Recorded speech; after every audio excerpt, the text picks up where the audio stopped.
또 지난주에 현대차 그룹에서 향후 5년간 해외가 아닌 국내에만 125조 원 투자한다고 발표했거든요. 거기에 피지컬 AI를 다 넣겠다고 하는 거예요. 그 핵심에 현대차가 있다고 하는 거거든요. 그런 쪽으로 현대차를 바라보면 현대차 주가가 이해가 돼요. 그렇지 않고 자동차로 보시면 현대차 주가가 좀 이해가 안 되거든요. 얘는 얼마큼 투자하느냐를 가지고 얘를 봐야 되는 상황인 거고요. 지금은 ETF 유행이에요. ETF. 기술 혁신과 정책과 연관된 ETF 안에 있는 대형주만 내가 하겠다 그러면 제가 보기에는 지수가 많이 올라왔어도 충분히 수익의 기회가 있는 상황이 될 수 있거든요.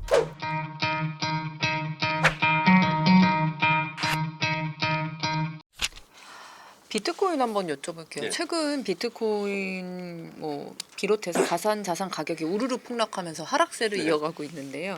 코인 시장 더 떨어진다라고 하는 분도 있고 숨 고르기다 하는 분도 있는데 이사님 어떻게 보실까요? 코인 갖고 계세요? 비트코인요? 조금 있습니다. 일단 이렇게 가볍게 말씀드릴게요. 비트코인은 정체성을 좀 잃었어요. 그러면 아마 딱 이해하실 것 같아요. 어떤 정체성이냐? 디지털 금이라 그랬죠. 네. 금은 폭등하는데 왜 빠져? 너 금 아니네? 대체자산? 이 정체성이 있었어요. 두 번째 정체성, 미래 결제 수단이 될 거래요. 많이 들으셨죠? 코인 갖고 있으니까 다 아실 거예요. 근데 스테이블 코인으로 할 거예요. 비트코인이 아닌 스테이블 코인으로 할 거예요. 네. 얘도 정체성을 잃었어요. 그 다음 비트코인을 하는 이유는 화끈하게 한번 오르면 그냥 왕창 돈 벌어야 되잖아요. 근데 비트코인은 제도권 안에 들어왔습니다. ETF가 있고 선물이 있어요. 많이 오르면 선물 때릴 거고 빠지면 살 거고 안정한 대체 자산이 돼버렸어요. 이 세 가지의 정체성을 잃었습니다. 비트코인이. 그러니까 그냥 안정적으로 있는 거예요. 요번에 많이 빠졌지만 옛날 같았으면은 훨씬 더 그냥 막 빠졌잖아. 빠질 때도. 근데 그러지 않잖아요. 이게 정체성을 잃었기 때문에 그렇다. 정체성으로 하면 해석하면 비트코인은 생각이 들 거고요. 물론 저는 이렇게 생각을 하는데 그래서 비트코인은 제도권 안으로 들어왔기 때문에 이미 옛날에 비트코인이 아니다. 서사 중심의 비트코인이 아니다라고 저는 생각을 합니다. 근데 조심스럽습니다. 왜냐하면은 예전에 제가 한번 택시 타고 가다가 비트코인은 뭐라고 얘기하시길래 제가 비트코인이 제도권에 들어오면 이런 식으로 얘기했다가 집에서 못 내리고요. 그분한테 1시간 넘게 설교를 들은 적이 있어가지고요. 비트코인의 미래에 대해서 설교를 들은 적이 있어요. 그러니까 비트코인이 거의 이쪽에 갖고 계신 분들은 저거잖아요. 신자잖아요. 신자. 조심스럽긴 합니다. 방송 근데 나가줘요. 신자 그렇습니다. 그러나 제도권 안으로 들어왔기 때문에 예전에 변동성이 없었고 예전에 있었던 정체성이 상당히 없어졌다. 그리고 나서 여러분들이 비트코인을 신뢰하시는 여러분들이 나중에 생각할 때 그게 1억이 되니 10억이 되니 거기까지는 제가 모르겠다. 지금 상황은 그렇게 생각을 합니다. 금값은 어떻게 보세요? 최근에 좀 상승세인데. 금은 굉장히 호기를 탄 것 같아요. 어떤 호기를 탄 거냐면요. 트럼프 대통령이 딱 되면서 일단 비트코인도 그렇고 김도 그렇고 기저는 다 유동성이에요. 주식도 그렇고 다 돈이 있으니까 뜨는 거예요. 화폐 가치가 떨어지기 때문에 금이 뜨는 겁니다. 화폐 가치가 높아지면 금은 빠지는 거예요. 일단 기본적으로 화폐 가치가 왜 맨날 좀 심하게 하는 유튜버들 있잖아요. 이제 화폐는 휴지다. 이런 얘기를 하도 들었잖아요. 화폐 가치가 떨어지면서 금이 오르는 것이 첫 번째 이유였어요. 그러던 사이에 트럼프 대통령이 되면서 달러 약세를 지향한다고 하네요. 뭐라? 그러면 달러랑 금이랑 반대로 가거든요. 그러면 금이 오르겠구나라고 생각을 한 거예요. 그러다가 이게 트럼프 대통령이 만들어 놓은 게 되게 많아요. 가격 중에. 트럼프 대통령이 그러다가 전 세계랑 싸우고 있어요. 옛날에 우방국은 안 싸우는데 전 세계하고 싸우는 거예요. 야, 이거 위험하다. 이거 지정학적 리스크도 있을 수 있지만 이거 진짜 굉장히 정치적으로도 위험하고 경제적으로도 위험할 수 있다. 위험하다고 생각하면은 이게 살 수밖에 없는 게 달러가 아니에요. 예전에는 가장 안전한 자산이 뭐예요? 미국의 국채. 달러 자산이잖아요. 근데 트럼프 대통령은 못 믿겠는 거야 이거를. 그러니까 중국이나 이런 국가들이 신흥국 국가들이 금을 엄청나게 사는 겁니다. 그래서 오른 거예요. 그러니까 금은 유동성 바탕으로 오르고 있는 상황 속에서 트럼프 대통령이 저는 만들었다고 생각해요. 트럼프 대통령이 엄청난 가격을 이렇게 올라갈 수 있는 부분을 좀 만들어 놓은 상황이고요.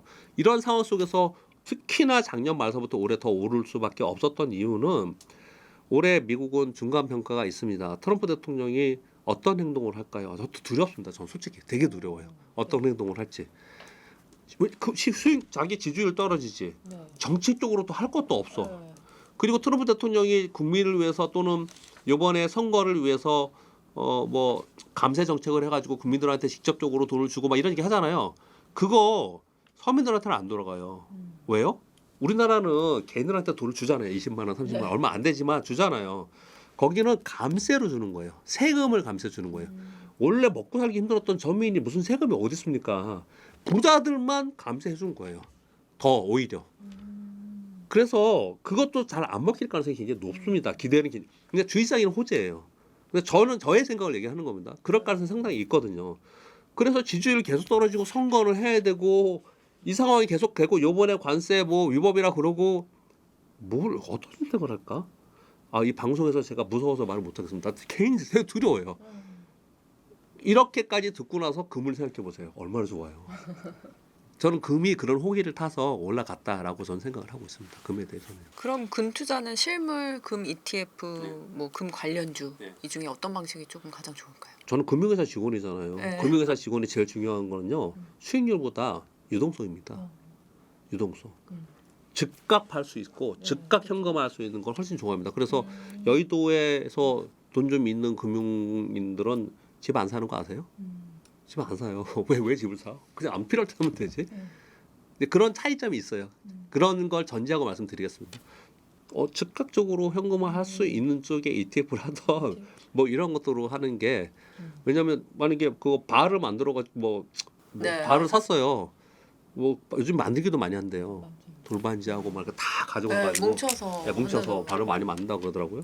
근데 그렇게 한다는 의미는 뭐냐면 야 그러면 나는 금을 오랫동안 집에 어디다 숨겨놓고 가져갈 거라는 생각을 하는 거거든요. 근데 금 많이 올랐잖아요. 만약에 이러다가 어떤 일이 퍼져서 금이 만약에 또 뭐 빠져 지난번 한 번도 엄청 빠졌잖아요. 10% 빠지고 그랬잖아요. 뭐 그렇듯이 은은 뭐 30% 40% 빠졌지만 그렇게까지 될지 않을지 모르지만 어느 순간에 빠져. 그나 팔고 싶어. 집에 쟁여둔 그 금을 빼서 쉽지 않아요. 그거 쉽지 않아요. 내가 투자하는 데에서 할 수 있는 거죠. 투자의 개념에서 그렇게 생각합니다.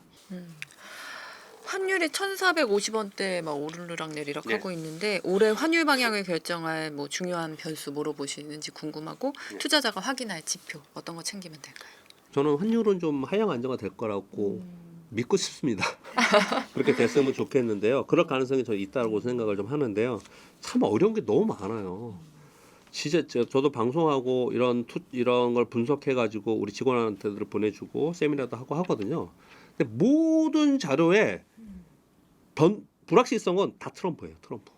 트럼프의 정책이 거기에 들어가 있는데요. 이 환율도 그런 부분이 상당 부분이 있습니다. 지난번에 우리 환율 막 1,500원 넘어가니 많이 하는 것도 미국 투자 때문에 일본하고 우리만 그렇게 올라간 거잖아요. 그렇듯이 트럼프 정책 때문에 어찌 될지는 모르겠지만 일단 저는 하향 안정화될 가능성이 있다고 생각하는데 몇 가지를 짚어드리겠습니다. 첫 번째는요. 우리 반도체 엄청 지금 좋죠. 무역 수지 좋죠. 그러면서 시장도 올라갔죠. 그럼 무역 수지 좋고 시장도 올라가지고 사람들이 부동산 팔아서 뭐 사 먹지는 않아요. 주식은 팔아서 뭐 사 먹지. 이걸 부의 효과라고 하죠. 그러면 내수가 좀 좋아지면서 경기가 좀 좋아질 가능성은 있거든요. 그래서 작년에 생각했던 것보다 올해와 내년에 경기가 우리나라는 좀 좋아질 가능성이 있습니다. 환율은 뭐예요? 그 나라의 경제 상황을 얘기하는 겁니다. 그래서 경기가 좋아지는 부분은 우리나라 환율이 좀 강해질 수 있는 부분이 기본적으로 이론적으로 된다라고 말씀드리겠고요. 두 번째는 우리나라 환율이 이렇게 약세가 됐던 것은 우리나라에서 벌어들이는 돈보다 나가는 돈이 더 많네? 이거잖아요. 우리 개인 투자자분들이 정말 톡톡히 환율 약세에 공헌도 많이 하셨습니다. 사실 뭐 그거라고 다르고 얘기하는 정치인들은 저는 그렇게 얘기하면 안 된다고 생각하지만 그래도 영향이 있는 거죠. 국민연금도 했고 기업들도 많이 했고요. 근데 많이 미국으로 나갔잖아요. 그래서 그거 들어오게 하려고 5천만 원까지는 들어오면은 그거 뭐 저 이익 난 부분에 세금 안 매긴다 이렇게 지금까지 얘기를 정부에서 지금 발표하고 그랬지 않습니까? 근데 우리 시장은 막 오르고 미국은 빠지고 나스닥 빠지고 하니까 스스로들 많이 와요. 미국의 개인 투자자들이요. 미국 시장에서 엄청 많이 빠졌습니다. 올해만 약 한 70조 정도 나왔어요. 우리나라가 아니고 미국인들. 70조 정도가 그럼 어디 갔냐? 대부분 아시아로 갔는데 우리나라에 얼마 들어왔냐면은 한 10조 정도 들어왔습니다. 많이 들어왔어요. 미국은 우리 들어오고 있어요. 미국인들은 우리나라로. 근데 우리나라 웬만하면 잘 안 오고 있는데 아니겠죠. 알게 모르게 오고 있겠죠. 그러니까 우리나라로부터 대외 순자산 증가, 그걸 방어하는 즉 나가는 돈이 더 많은 것들을 방어하는 이런 정책들이 어느 정도 영향이 좀 있을 것이다. 그러면 환율은 좀 안정화될 것이다라는 부분도 좀 있고요. 그리고 또 한 가지는 지정 리스크 부분도 우리나라만 얘기하는 거예요. 북한과. 그래서 계속 그것에서 북한과 뭐 화해 모드 이런 거 하려고 하잖아요. 이런 부분들 하고 그리고 제일 중요한 건 정치적 불확실성입니다. 우리 그 작년 말과 올해 초에 아니죠. 재작년 말과 벌써 그렇게 됐네요. 작년 초에 환율이 엄청나게 급등했잖아요. 정치적 리스크 때문에. 근데 그 부분이 상당히 그래도 안정화되고 있지 않습니까? 그리고 미국은 달러는 약세로 만들고 싶어 한대요. 누가 트럼프가.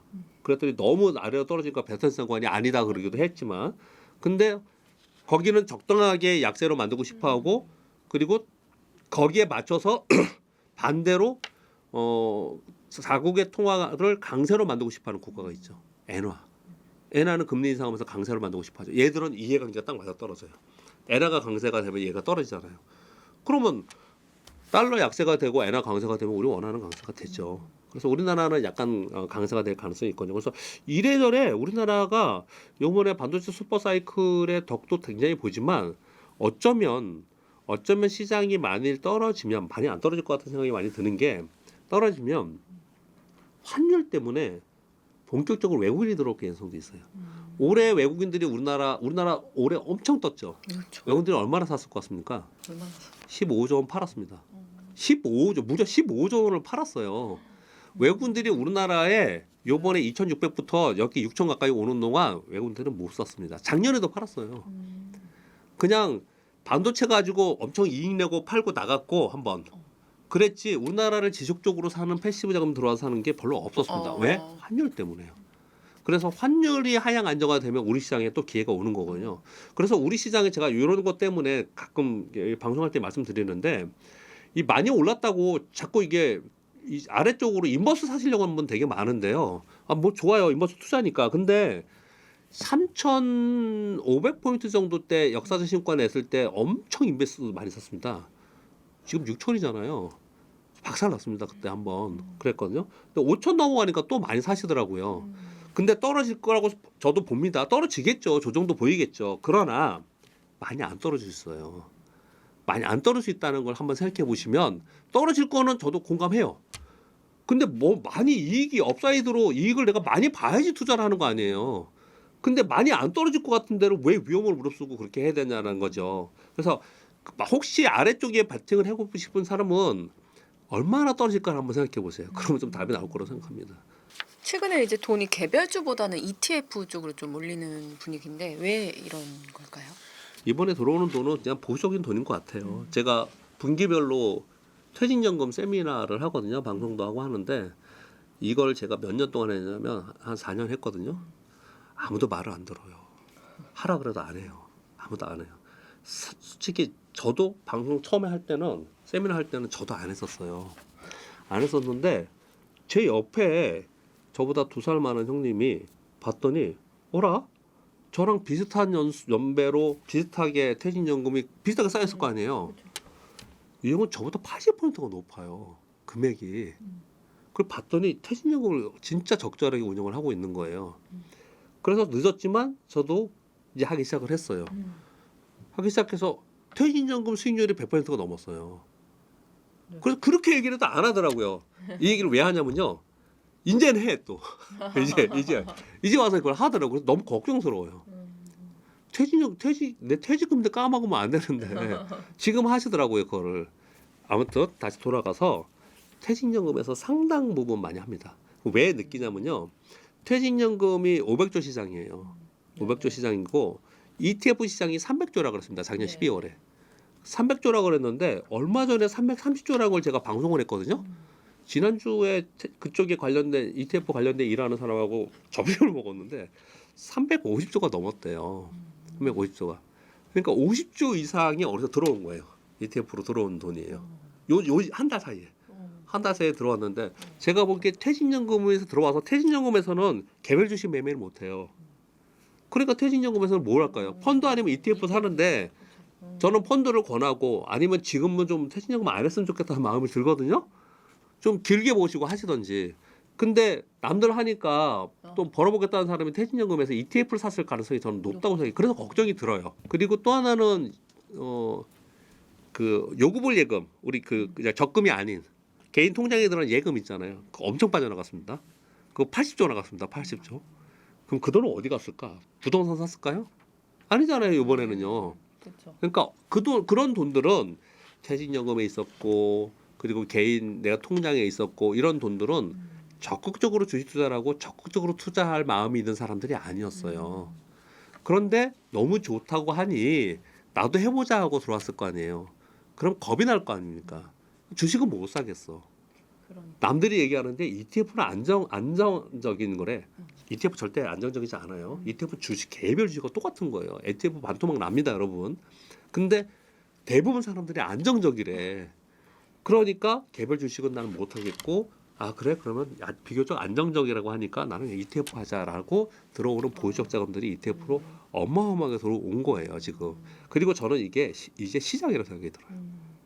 왜 시작이라고 생각이 드냐면 퇴직연금이 전체의 90%가 DB형에 있습니다. 10% 정도뿐이 DC형이에요. 나머지 90%는 95, 45, 450조가 아직까지 그냥 있어요. 잠겨 있어요. 근데 이게 시장이 안 무너지고 조금 빠졌다가 올라오고 이런 식으로 움직이거나 미국 시장도 그렇고 이런 걸 남들 도는 걸 보는 걸 옆에서 보잖아요. 사람들이 보면은 움직입니다. 그래서 저는 이제 시작이라고 생각하고요. 또 하나는 부동산인 거죠. 부동산이 이번에 부동산 가격을 잡겠다고 정부에서 하는 건데 실제로 될지 안 될지는 뭐 제가 논의할 바는 아니고요. 부동산 자금이 부동산을 팔아서 주식으로 들어올까요? 그 성격이 달라요. 그런데 주식시장에서는 어떻게 얘기를 하냐면 이렇게 얘기를 합니다. 예전에는요. 주식에 돈 벌면 부동산 사는 게 기본이었어요. 기본이었어요. 근데 지금은 주식에 돈 벌어서 부동산 사야지. 아니면 나 부동산 사려고 나 적금 들어있었던 거 이거 기다려야지. 이렇게 안 하고 이게 적어도 그쪽으로 안 가고 이쪽에 머물러 있다는 것 자체만으로도 주식시장에 상당히 도움이 많이 되고 있다 이런 표현을 쓰거든요. 이 세 가지의 자금들은 다 보수적 자금들이에요. 적극적으로 투자하는 자금이 아니에요. 그러다 보니까 다들 어디로 가느냐? ETF 가는 거예요. ETF. 그래서 ETF도 공부도 좀 하셔야 됩니다, 여러분. 예. 로봇 모멘텀으로 현대차 목표 주가가 상향됐는데 올해 주가 흐름 현대차 어떻게 보실까요? 현대차 원초에 좋지 않았죠. 그러다가 한번 떴죠. CES 때. CS 하면서요. 뭐 때문에요? 아틀라스. 로봇 때문에요. 로봇 때문에. 네. 자동차가 작년에 주가는 못 올랐지만 작년에 수출이 좋았어요. 방산도 좋았고 조선도 좋았거든요. 주식은 100억 벌다가 뭐 100억 벌다가 200억 벌고 200억 벌다가 400억 벌고 이건 주가가 많이 올라요. 근데 얘는 맨 그때가 마지막을 100억에서 200억, 200억, 400억으로 칠게요. 근데 어떤 회사는 매년 500억 벌어. 그럼 훨씬 주가 좋아야 되잖아요. 안 그래요, 주식은.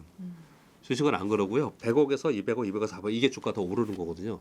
그러니까 영업이익률의 기울기만큼 주가가 오르는 거거든요. 그러니 아까 지금 말씀드린 이 세 업종은 작년에 좋았어요. 올해도 물론 좋아요. 그러나 얘가 작년에 예를 들어서 100억 벌어 재작년에 100억 벌다가 작년에 200억 벌었는데 올해는 300억 번대. 그러면 더블로 벌다가 요번에 50%로 주는 거잖아요. 이러면 주가가 안 움직여요. 그래서 자동차를 그렇게 보는 관점이 좀 있어요. 그런데 주가는 떴지 않습니까? 왜 떴냐? 로봇으로 이제 붙은 거예요. 로봇으로.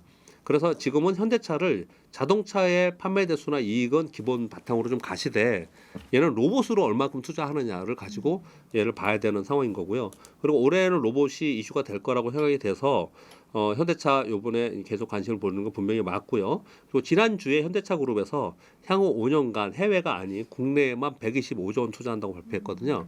거기에 자동차, 철강, 부품, 물류, 방위산업, 철도 이거 현대차에 다 있는 회사예요. 현대차는 얘네들의 전부 다 합쳐가지고 거기에 피지컬 AI를 다 넣겠다고 하는 거예요. 그 핵심에 현대차가 있다고 하는 거거든요. 그런 쪽으로 현대차를 바라보면 현대차 주가가 이해가 돼요. 그렇지 않고 자동차로 보시면 현대차 주가가 좀 이해가 안 되거든요. 그래서 그걸 바라보면서 현대차 주가를 보시면 현대차 올해의 기회는 있다. 근데 자동차 섹터의 애널리스트들은 가만히 여러분 들어보세요. 어떻게 얘기하냐면 작년보다 좀 좋지 않기 때문에 자동차만 바라보면 현대차 주가가 그렇게 뭐 화끈하지 못할 거다 이런 얘기를 하거든요. 그래서 현대차는 좀 구분해서 보시면 좀 될 것 같습니다. 마지막으로 올해 성공적인 투자를 위한 이상적인 포트폴리오 전략과 투자자들에게 전하고 싶은 한마디 부탁드립니다. 여태까지 질문 중에 제일 어려운 질문을 주셨습니다. 왜냐 지수가 6천이에요. 6천에서 뭘 바라고 어떻게 또 해야 되느냐 네. 이런 고민이 좀 됩니다.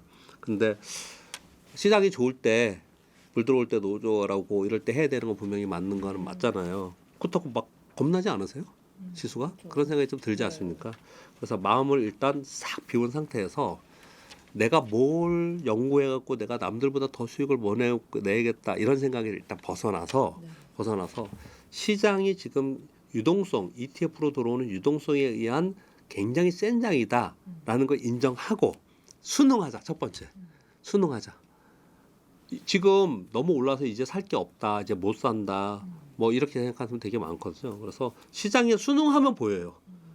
시장이 앞으로 업사이드가 뭐가 있고 뭐가 간다라는 걸 순응하면은 좀 보인다라고 좀 말씀을 드리겠고요. 그리고 지금은 예전에 우리 보면은 한때 코리아 펀드라는 게 유행을 했고 한때 중국 인사이드 펀드 유행했고 그랬잖아요.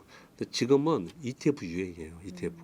그래서 ETF를 공부하시고 ETF 안에 있는 센 종목들을 보시고 그 안에 구성 종목에 센 게 뭔가 보시고 그렇다는 얘기는 ETF에 들어오는 자금들은 중소형주는 안 사요. 대형주 위주로 플레이가 될 수밖에 없거든요. 지금 그런 거잖아요. 지금 중소형주 진짜 안 좋아요. 안 좋고 많아요. 그러니까 ETF를 중심으로 놓고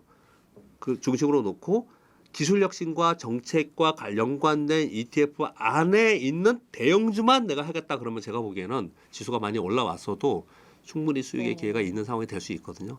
약간은 제가 보수적으로 말씀드리긴 했지만 그래야 지금 좀 안정적일 것 같아서 그렇게 좀 조언을 드리고 싶습니다. 오늘은 코스피 7천 가능성부터 국내 글로벌 증시 흐름 그리고 투자 전략까지 짚어봤습니다. 이사님 오늘 말씀 감사합니다. 네, 감사합니다.